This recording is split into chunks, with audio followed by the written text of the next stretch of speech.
Welcome to Entrepreneurs, Executives, and Eccentrics, a podcast dedicated to the stories, strategies, and secrets of remarkable individuals. Join us as we engage in enlightening conversations with intriguing entrepreneurs, accomplished executives, and fascinating eccentrics, exploring their journeys, triumphs, and the unconventional wisdom that has shaped their success. In this episode, we talk with Veronica Scarpaulino, a creativity and innovation coach who helps leaders shift from doing the work to inspiring it. We explore how founders and executives navigate big transitions, whether it's stepping back from control, stepping into a second act, or redefining what leadership really looks like. Welcome. Tell me who you are and what you do. Hey, Scott. Thanks for having me. I'm Veronica Scarpaulino. I'm the founder of Goldfinch Leadership, which is a coaching practice. I call myself a creativity and innovation coach. And what that means is I help individuals and companies navigate the balance between the visionary thinking and the tactical. So how can you be innovative, but also be grounded in reality? I do that through career transition work with one-on-one coaching, and through executive and leadership coaching, helping new leaders transitioning to be better at, instead of being the doer, being the inspirer. And also to those that are late in their careers, transitioning to their encore. What are they doing after their traditional career is coming to a close? I like that. Okay, so when I do like that idea, right? Because there's this weird transition where we go from entrepreneur, right, to basically doing everything. You get your first employee, your second, if you're doing it from scratch, right? And then there's this point where you got to let go, right? And it sounds like part of your specialty is that letting go period where you're actually leading the company and not necessarily running around making it, sure, payrolls run and all that kind of stuff. You're actually, can we talk about that a little bit more? Can you get a deep dig in that a little bit? Sure. I mean, often when somebody is compelled to start their own endeavor, there's some sort of passion or strong interest behind it that's leading the way.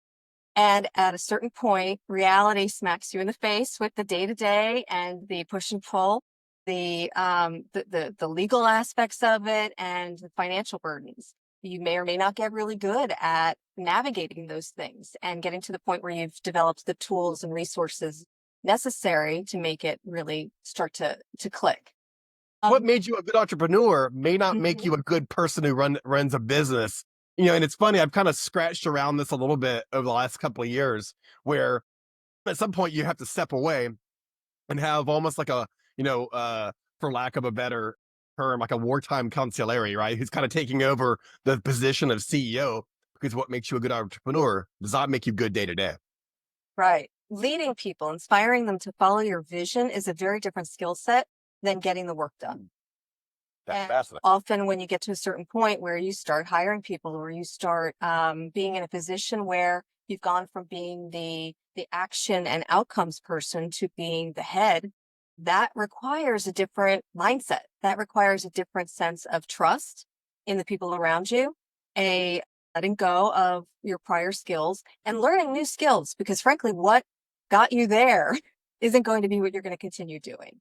And so it is kind of hearkening back. Why do you want to do this? Rebuilding what your vision is and figuring out how to have that as the crux moving forward. It's interesting. It is not obvious either, right? It's not, it's especially if, you're that 15% of businesses that survive after the fifth year, right? You start to kind of shift into the second gear. You're not the right captain anymore. And she needs to be a new captain. There needs to be a new captain running that ship. And I don't think we think about that as entrepreneurs at all.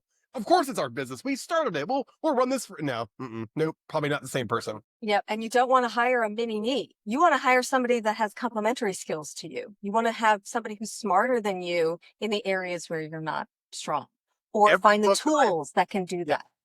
Every leadership book I have ever picked up always talks about filling in the gaps, the things that you're not good at. If you're really more high level, we'll find an execution person. If you're more of an execution person, find someone that's high level, and vice versa. If you're not good at accounting, profit and loss, P&L reports, that kind of thing. Let's talk about that kind of career transition. That's also, it's also an area I'm quite familiar with. I mean, I had a staffing company for years, And there was that point where it would go where I went from an employee, right? And then there was that kind of like burn your ships at the shore of the new world, right? And Yeah. then you kind of shove off, and now your safety net's gone, and now it's just you out there, that second career, as we talk about. And I would imagine that it happens that's I wonder, is that really more of someone in their 50s? Is that more like, is that, that was my experiences at 30. What are your thoughts on that? I think that our ideas of the rules of when this happens have been busted. So it can happen in your 30s, it can happen in your 40s. And since people are still active and working into their 70s, it can happen quite late in that trajectory. One of the things that I think is foundational is that emotional intelligence piece of knowing yourself, and knowing yourself in a way that helps you to lean into not only what your strengths are, but also what you prefer to do, because those two things aren't always in agreement. You might be really good at something, but I like you actually don't like doing it. It's very draining, and it requires a lot of forethought and recovery afterward. So at this point, if you're going to be more intentional with it, how can you recognize not only where you're strong, but where you prefer to be spending your energy? And then understanding your different thinking style. Are you somebody who is more imaginative and conceptual, who needs somebody on the right hand who's going to be tactical and practical? Or are you the opposite? Are you balanced in the middle? Okay, so now what do you need?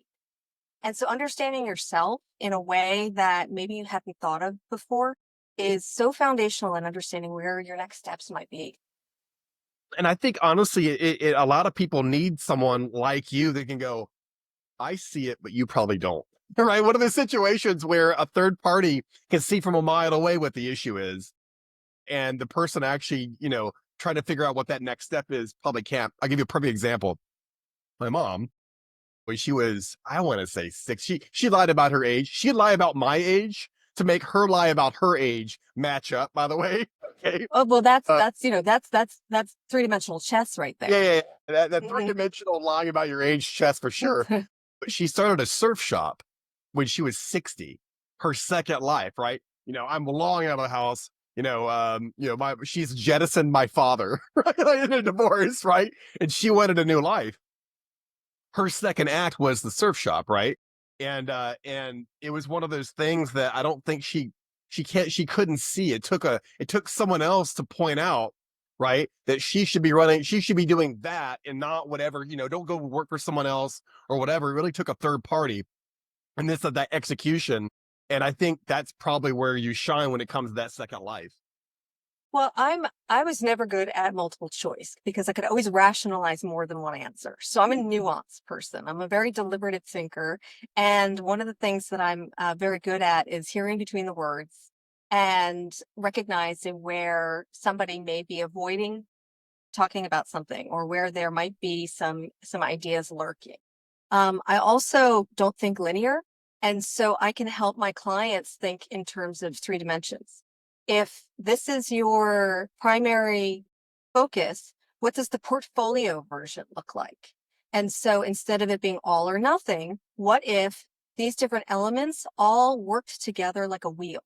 And so that they would feed each other. So when you're working on one, you're actually working on all of them.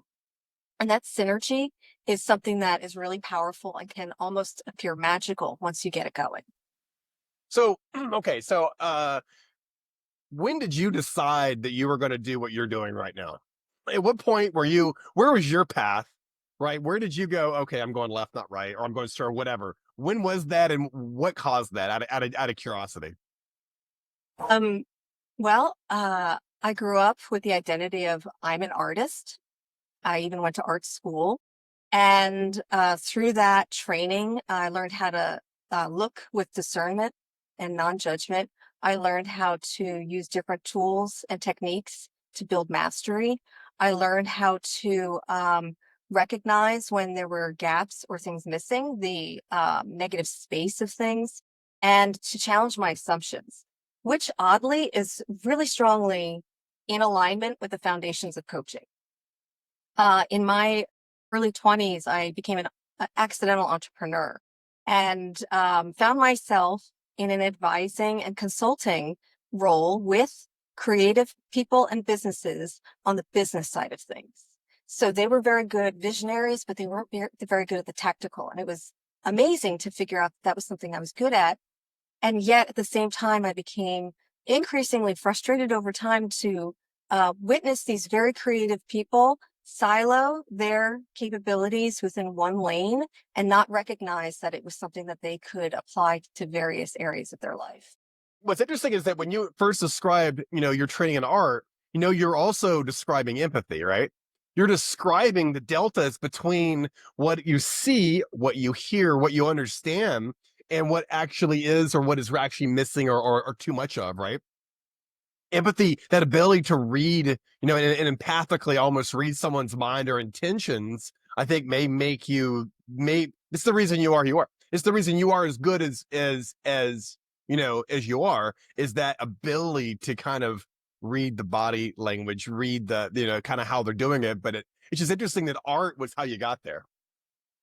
Well, if you think about one of the most famous artists in history, Leonardo da Vinci, he was not known just as an artist. He was also an inventor and an engineer. He was somebody who was looked to as sort of an embodiment of all things that were innovative. And I think it's pretty recent that we've really, as a culture, as a global society, started to well-define creativity as being an expression of art, as opposed to it being an expression of problem solving and connecting dots, trend forecasting, to collaboration and to coming up with innovative new ideas and getting them done. And that's how I describe creativity. I mentioned that early in my life, I identified as an artist. Now I identify as I am creative because I express that creativity across a wider range of areas that allows me to break down those barriers, unblur those lines in ways that are really powerful. It's interesting, back to Leonardo just for a moment. Everybody remembers him as an inventor and an artisan, but he was also he was like Francis II's that's his counsel. He was literally his counsel. I mean, Francis II still lost him battle horribly, by the way, but he was the guy that he would go to, how should I do this? Or, how should, what do I need to go win this battle or that battle? So it's a little bit of artistry, but it's also that empathy. And it sounds like it's a lot more going on because it's also a little bit of that artist brain is kind of gives you the, I don't know, kind of gives you the insight, because you're thinking of ways that other people don't.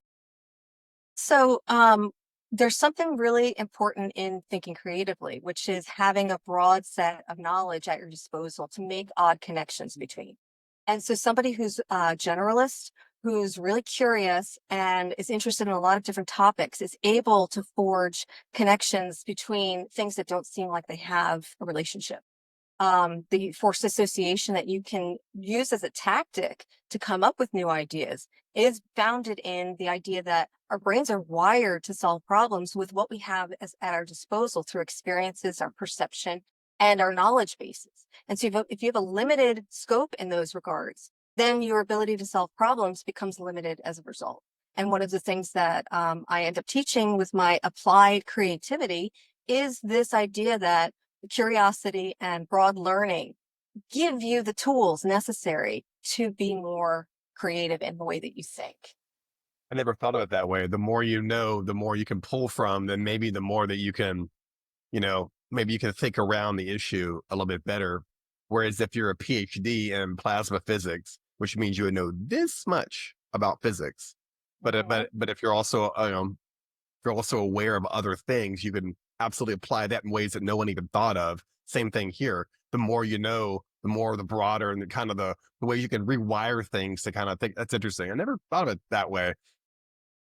Because typically when you meet these kind of driven, scientist type, evil, mad genius kind of entrepreneurs, they're really good at one thing and they're typically not good at running a business. They're really good at making the idea happen, but actually execution, not great, not amazing. Right.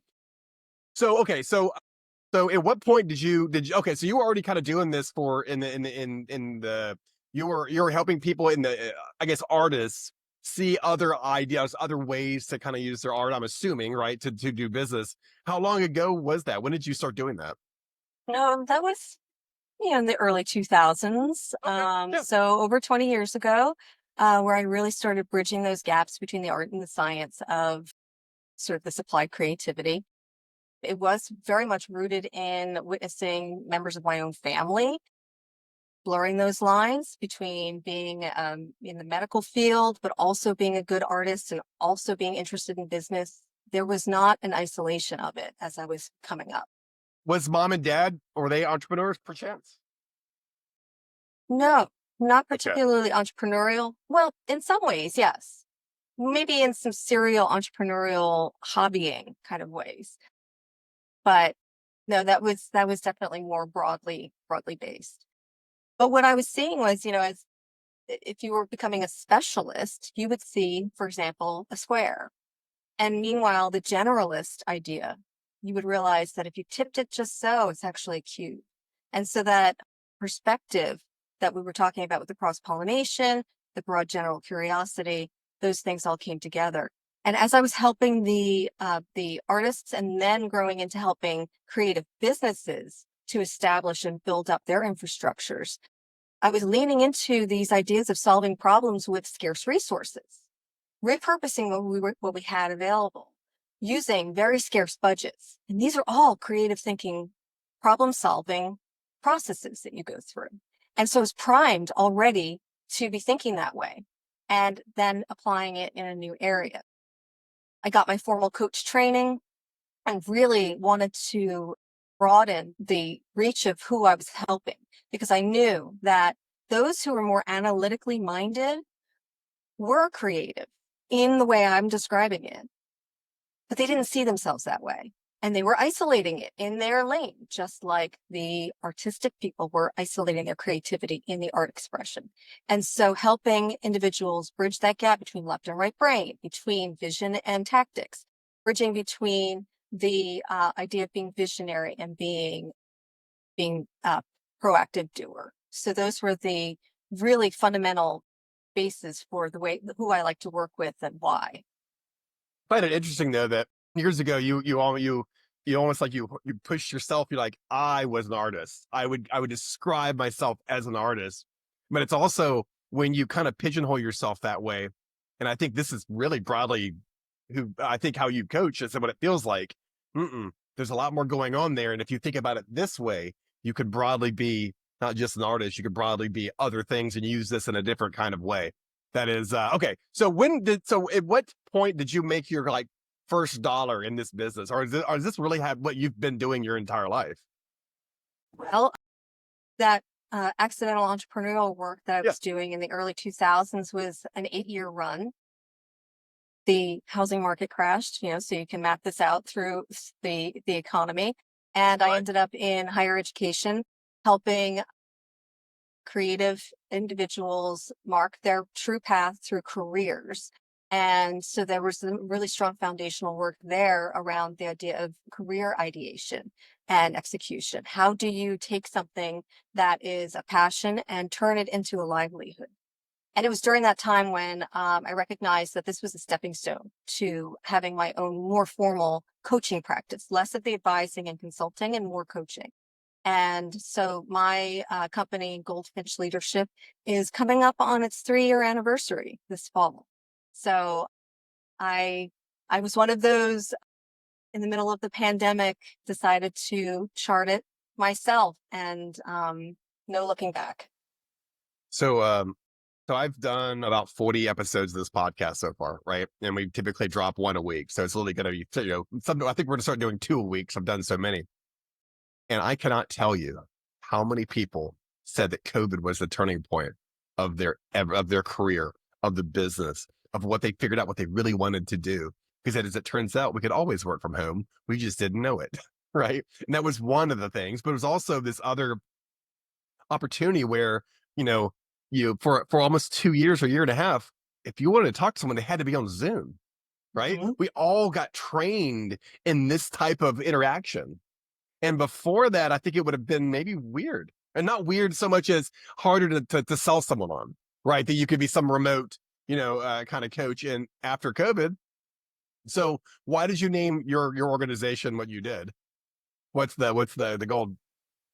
Goldfinch is Yeah. is a beautiful small bird. And what's interesting about the goldfinch is that it can build a nest that's nearly watertight with the different materials that it picks up. When the female goldfinch lays its eggs, it does the first portion, which is the hatching.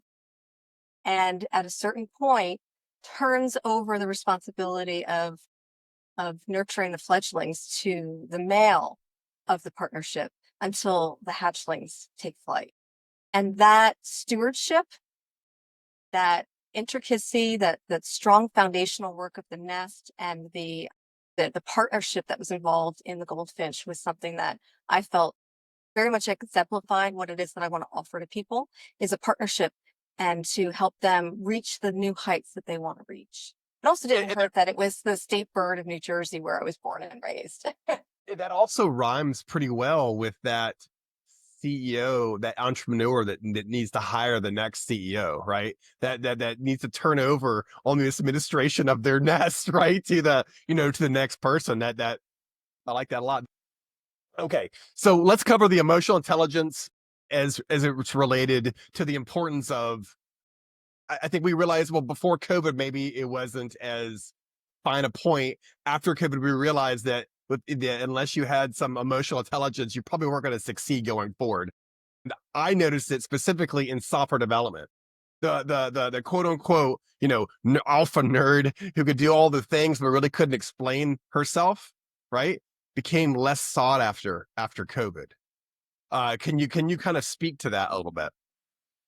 Yeah, the idea of emotional intelligence being one of the most sought after skills that individuals have.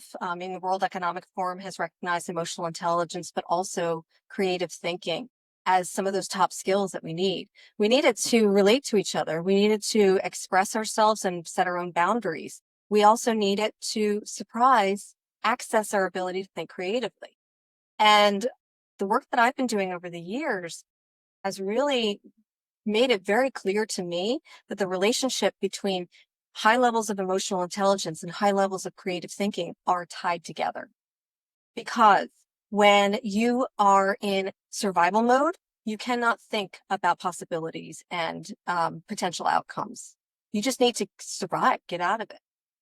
So the interesting thing is, if creativity and emotional intelligence are so highly sought after, we all agree on that. What we don't agree on is how you can grow those things and make yourself in a better position to not only shine, but take advantage of the skills. And the really cool thing is that in this blending, I call it creative intelligence for lack of better wording. When you learn how to grow your creative problem solving capabilities and learn new tactics, it inherently helps you raise your emotional intelligence because you learn more about yourself, which is the first step of emotional intelligence. Then you learn how to relate to other people better because you understand we're not all the same and think differently. And the synergistic power of these two things together starts to become a flywheel effect. And you get better and better at both the more you practice it. It's learnable, it's reliable, and it's incredibly effective. The best part is it's fun. It's much more palatable to learn this than to sit down and try and grow your emotional intelligence by itself. Yeah, I always, I mean, I made my definition or my how I model this in my brain may be off. So please correct me, and I hope you will. Along the lines of emotional intelligence is my ability to control how and the execution of what I say at the right time to the right person, right? The ability to read the damn room, right? And know that I probably shouldn't say this at that time. Maybe, be emotionally intelligent enough to be able to choose the right words at the right time, and kind of have the empathy to understand that person is ready to receive the information or not. I know that's a much broader definition because I don't think I have that. I don't have access to that, the actual definition of my brain. Did I get it? Was I close? That is definitely part of the definition. It's a level of self-awareness of your own emotions, how to manage your emotions in real time, and how to recognize other people's emotions and manage within that dynamic. And what I'm saying is that when you feel frustrated, recognizing that you feel frustrated and what that information tells you about the situation, the need for change. And once you recognize, I'm frustrated. Okay, so what can I do in order to make this a better situation? All right, well, I'm now recognizing that it's because I'm not being heard properly. I will try to say this differently. Or I'm recognizing that my frustration is based off of this thing doesn't work the way it's supposed to. Okay, so if this thing doesn't work the way it's supposed to, what do you need to be done and how can that happen? And so that self-recognition and also understanding how you think coupled together can help you move from feeling frustrated to I was frustrated and now I'm coming up with a solution. So there are levels and layers that are going on here that build over time. And what you were describing is absolutely one of the outcomes that can happen by growing your emotional intelligence. But there's a lot more in store for somebody who's willing to lean into the idea of growing their creative thinking as a way of growing their emotional intelligence. Yeah, because I mean, it's if I say something that I know is absolutely true, it will not have any value if the person is not willing or ready to understand it or hear it, right? And it's almost like when you describe someone being emotionally unintelligent, I almost go back to teenagers, right? They don't have the ability to kind of measure, they don't have the ability to control themselves at all, right? So they're very emotionally unintelligent. Now, obviously, some people, everybody's different, but it feels like, when you describe someone that's not like that, you're describing someone who's very young, who doesn't have the experience to know that they should really kind of take a deep breath, right? And say it a different way or describe it a different way or whatever. And it just feels like that's just, I don't know, more successful adults have that ability to have their message 100% received and heard, right? And being emotionally unintelligent, you don't really choose. It's not really a time of your choice of time. You're just blurting it out, right? And no one's gonna listen to you at that moment. And that ability to, okay, so are you teaching that to your clients in terms of, because a lot of times I see people who don't go anywhere. Let's say it's in at a corporate ladder, because they didn't have that ability to do what we just described. They weren't able to execute. People wouldn't follow them because they considered them rude or all the reasons, right? And an emotionally intelligent person is really, I don't know, it's a natural leadership skill. Yep. So it is something, the way that I described it is foundational in the way that I coach. It does not have to be overt. So we might be talking about feelings of overwhelm and burnout as the topic, but underlying that is informed by the idea of emotional intelligence and creative problem solving. But on the other hand, I do overtly teach it. You can take a course in applied creativity and creative intelligence with me as a way to grow it intentionally. And it's great when my clients take that course because then we're sharing a language and it can supercharge the sessions and they're able to accomplish a lot more. So it's something that can be foundational and underneath the radar, or it could be at the front, because I know you know this and we all know this. There are people that you start talking about creativity and they shut down because I'm not talking about them in their terms. And what my argument is yes, I am, but I'll change my language. So it's speaking to, there's my emotional intelligence, speaking to what you're able to receive and understand, and explaining it in such a way or questioning in such a way that leans into what you need to hear. It's interesting because sometimes it comes down to the lack of a definition for something, right? A creative, but a wholly creative mind, definitely, they may be more open to certain ideas. Someone who's kind of, I'm very good at software. I'm really good at software development. And then you start talking about this kind of creative element to it. They don't even know how to define what you're selling them. They don't understand the definitions of stuff. And it sounds like by taking that course, you're kind of at the very minimum getting I'm still here. It looks like I'm frozen, but I'm not. It looks like you're kind of defining, you can actually define what you're talking about. Whereas you don't even have the vocabulary to understand it. I agree with that completely. And what's really fascinating is as I work with my clients, I help them to identify where they've already been creative this whole time and put a name to it so they can do it again on purpose. If it was instinctive before, What would happen if you did it with intention? Wouldn't that be amazing? And that works both ways for somebody who's very imaginative, has no lack of ideas, but doesn't know how to get things started or completed. And there's the person who knows exactly how to do something, but can't envision what it could look like in the future. Both of those people can benefit from that whole process. Yeah, I think I may need to take your course. I feel like as I'm gotten older, I've gotten better, but I was fairly autistic when I was younger, and it really took a lot of, I don't know if I've ever told you this, but when we last spoke, that it was literally, my mom forced me to go to this drama class in high school. And it really broke something in me in a way that I was able to still have my version of autism was where everything was a 10. All my sensory was a 10. So beeping horn was just as important as burning my hand in terms of how my brain organized stuff.